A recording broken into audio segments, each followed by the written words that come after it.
आने वाले समय में 4 तारीख को होली मनाएगा मित्रों। और हम अब सबसे संकल्प करना चाहते हैं कि आज होलिका दहन भी है ना? सब इलाके में होलिका दहन आज ही है ना? तो इस सरकार को भी दहन करने का समय आ गया है। इस सरकार को भी आज दहन कर देना है और पूरी तरह से 4 तारीख को एक होली मनेगी। और जिस दिन भाजपा का विजय अभियान यहाँ सफल होगा, जिस दिन कमल खिलेगा पूरे पश्चिम बंगाल में, उस दिन दूसरी होली होगी, वो भगवा होली होगी मित्रों। आइए अपने बंगाल को इस भगवा होली के वातावरण में पूरी ताकत से मनाने के लिए अपने आप को झोंक दे।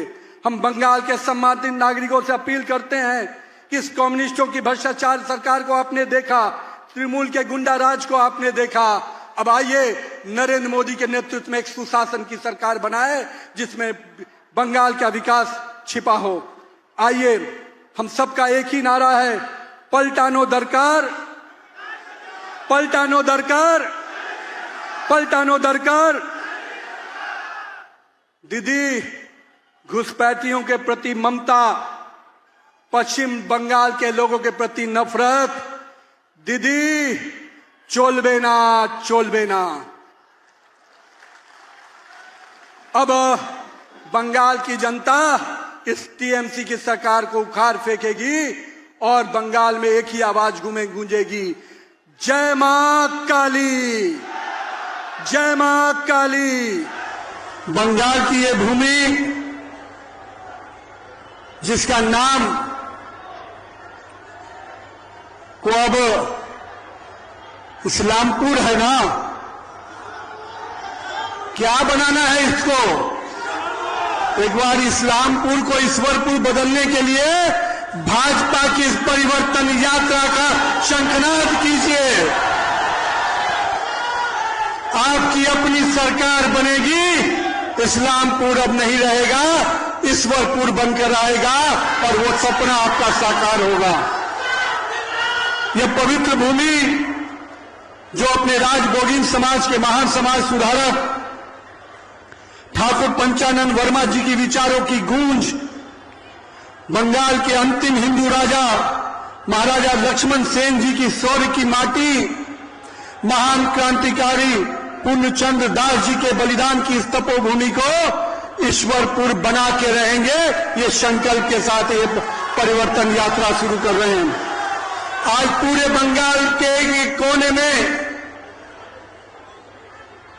हर जनता के मन में जो आग सुलग रही है, हर पश्चिम बंगाल का एक एक व्यक्ति जिस आवाज के साथ अपने सीने में जिस आग को दबा के रखे हुए है, वो आग है परिवर्तन का, परिवर्तन का, परिवर्तन का। इस आग को सड़क पर लेके हमें चलना है, जनता की उम्मीदों को सड़क पर लेके आना है और ये लड़ाई अब हम सड़क पर लड़ेंगे। पश्चिम बंगाल की इस ममता सरकार को उखाड़ फेंकने का हम संकल्प लेंगे।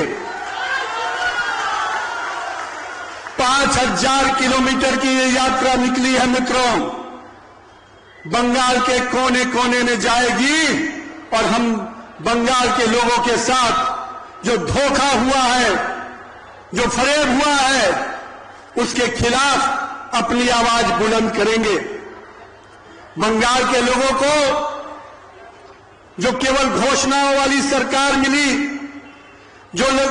जिस सरकार ने केवल अहंकार के साथ बंगाल को अराजकता की सरकार दी, उस सरकार को उखाड़ फेंकने के साथ साथ हम यहां पर अपने नरेंद्र मोदी के नेतृत्व वाली, विकास के साथ चलने वाली और सुरक्षित बंगाल बनाने वाली सरकार देंगे। हम लोगों ने केवल परिवर्तन का बात नहीं कहा है, हम केवल व्यवस्था में परिवर्तन नहीं लाएंगे, हम लोगों के जीवन में बदलाव लाकर देंगे। इस बात का संकल्प के साथ यह यात्रा निकली है।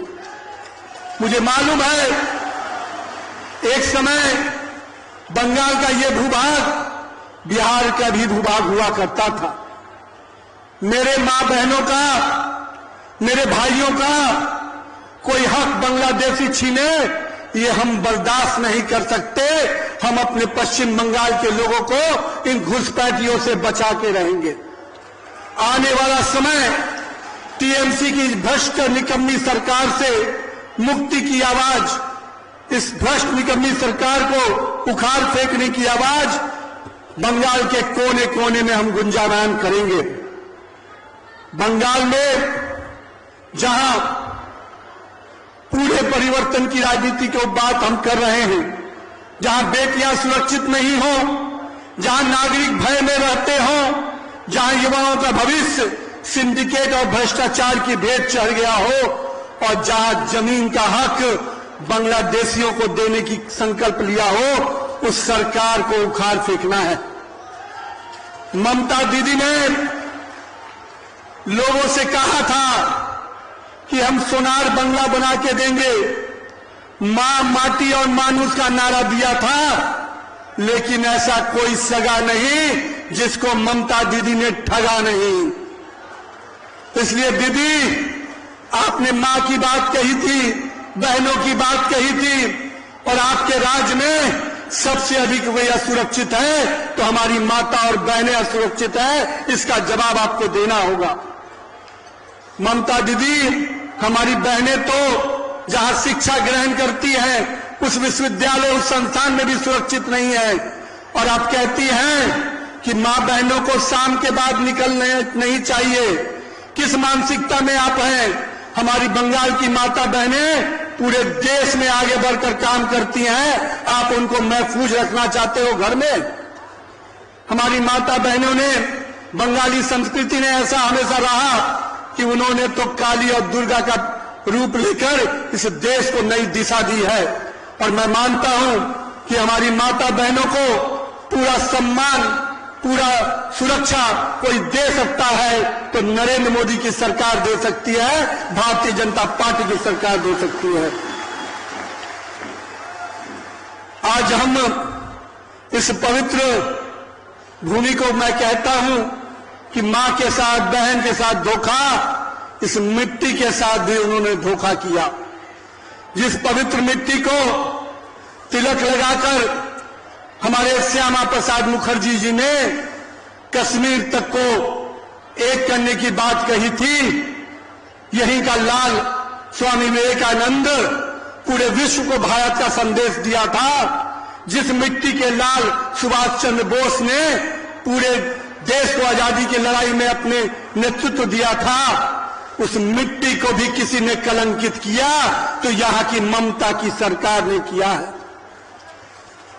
आज हम यहां पर मां काली की पूजा करते हैं तो हमें न्यायालय जाकर परमिशन लाना पड़ता है, लेकिन ममता दीदी, नमाज अदा करने की बात आती है तो आप पूरी खुली छूट दिए रहते हो, कहीं भी नमाज पढ़ लो, कभी भी नमाज पढ़ लो, लेकिन मां काली की पूजा करने के लिए हमें न्यायालय के दरवाजे खटखटाने पड़ते हैं। ये सोच है आपकी, और इस सोच के खिलाफ भाजपा कार्यकर्ताओं ने इस परिवर्तन यात्रा को निकाला है, जो हर जनता के बीच में जाकर परिवर्तन की लहर पैदा करेगा। आज हम इस अन्याय के खिलाफ लड़ाई लड़ने को तैयार खड़े हैं। हम जब बांग्लादेशी घुसपैठियों को नहीं घुसने देने के लिए पूरे कॉरिडोर का निर्माण करना चाहते हैं, केंद्र की सरकार जमीन मांगती है कि आप हमको जमीन दीजिए, हम बॉर्डर की फेंसिंग करेंगे, बंगाल के लोगों को सुरक्षित करेंगे, देश के लोगों को सुरक्षित करेंगे, तो दीदी, आपकी सरकार जमीन नहीं दे पाती है क्योंकि आप चाहती ही नहीं है कि बंगाल के लोग सुरक्षित रहे। और दीदी, आप तो बांग्लादेशियों को बसाने में लगी हैं, फर्जी कागज के सहारे उन घुसपैठियों को आप यहां का नागरिक बनाने का खेल खेल रही हैं। लेकिन जब फर्जी वोटर को काटने का काम एसआईआर के माध्यम से होता है तो आप काला कोट पहनकर सुप्रीम कोर्ट चली जाती हैं, लेकिन जब बंगाल की बेटियों के साथ शोषण होता है उस दिन आपका नींद नहीं टूटता है, उनके अन्याय के खिलाफ आप आवाज नहीं उठा पाती हैं। मैं इसलिए इस बात को कह रहा था मित्रों कि आज बांग्लादेश के घुसपैठियों को जिस प्रकार से संरक्षण यहां की सरकार ने दिया है, उनका कहीं न कहीं उनका नाम जब कटता है तो दीदी को दर्द हुआ। 50 लाख से अधिक घुसपैठियों का अगर नाम कटा तो वो किसका हक मार रहे थे, वो किसकी हिस्से की नौकरी ले रहे थे, वो किसका अनाज ले रहे थे, वो किसका आयुष्मान भारत का लाभ ले पाते। ऐसे कितनी ही योजनाओं का लाभ जो केंद्र और राज्य की सरकार बंगाल की जनता के लिए देती है, उसको वो 50 लाख बांग्लादेशियों को देने के लिए लगे हुए थे। अगर इलेक्शन कमीशन ने चोट नहीं किया होता तो ये हक आपका मारते।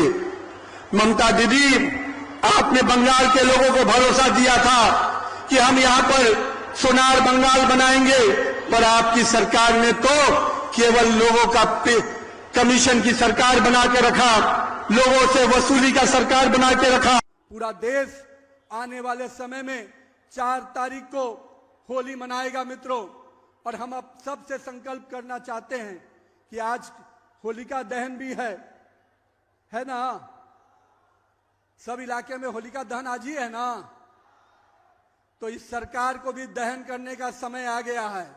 इस सरकार को भी आज दहन कर देना है, और पूरी तरह से 4 तारीख को एक होली मनेगी। और जिस दिन भाजपा का विजय अभियान यहां सफल होगा, जिस दिन कमल खिलेगा पूरे पश्चिम बंगाल में, उस दिन दूसरी होली होगी, वो भगवा होली होगी मित्रों। आइए अपने बंगाल को इस भगवा होली के वातावरण में पूरी ताकत से मनाने के लिए अपने आप को झोंक दे। हम बंगाल के सम्मानित नागरिकों से अपील करते हैं कि इस कम्युनिस्टों की भ्रष्टाचार सरकार को आपने देखा, तृणमूल के गुंडा राज को आपने देखा। अब आइए नरेंद्र मोदी के नेतृत्व में एक सुशासन की सरकार बनाए, जिसमें बंगाल का विकास छिपा हो। आइए, हम सबका एक ही नारा है, पलटानो दरकार, पलटानो दरकार, पलटानो दरकार। दीदी, घुसपैठियों के प्रति ममता, पश्चिम बंगाल के लोगों के प्रति नफरत, दीदी चोलबे ना, चोलबे ना। अब बंगाल की जनता इस टीएमसी की सरकार को उखाड़ फेंकेगी, और बंगाल में एक ही आवाज गूंजेगी, जय मां काली।